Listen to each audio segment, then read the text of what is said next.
The two producers, they realized that if they didn't make a sequel, someone else would. And so they just wanted to be like, well, it's going to happen anyway, so we might as well control this.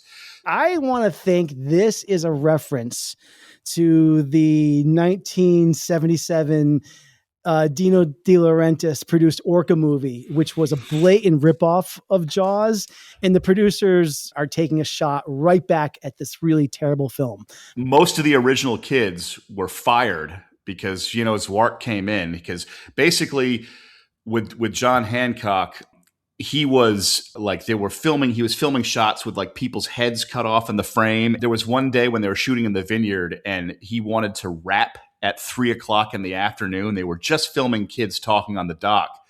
And I think Joe Alves, the production designer, came up to him and Hancock was like frustrated. And he was basically like, I'm just exhausted. Can we just put this off till tomorrow? And they were like, dude, if you're getting tired filming these scenes of the kids on the dock, how are you going to be when we're out in the ocean with the mechanical shark? They didn't tell him he was fired. And the car picked him up and his wife.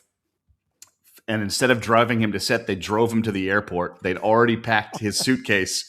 So he and his wife went on vacation to Rome.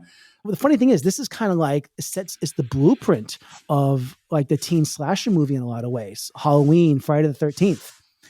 We got the killer out there picking teens off one by one. You got to think that, Halloween comes out, I think, later that year. Friday the 13th comes out 2 years later. But those movies have like 5 or 6 at most kids.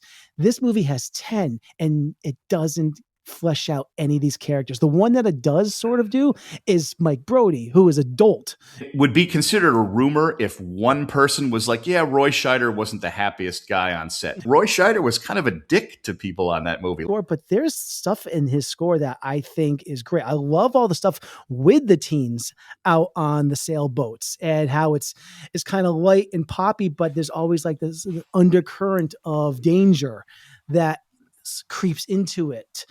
And it's a fantastic score that nobody talks about. I think it's from making all these damn YouTube videos where I have to do all this precise stuff, but like my soul is disappearing.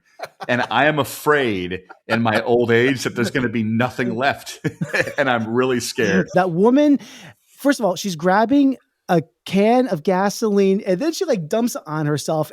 And like, what are you doing, lady? I bet the shark's even thinking like, what the fuck, woman? What are you doing? I want the magic back. I need magic in my life. I honestly think Jaws 3 should be studied in film school as like how not to, like, why does this movie not work at all?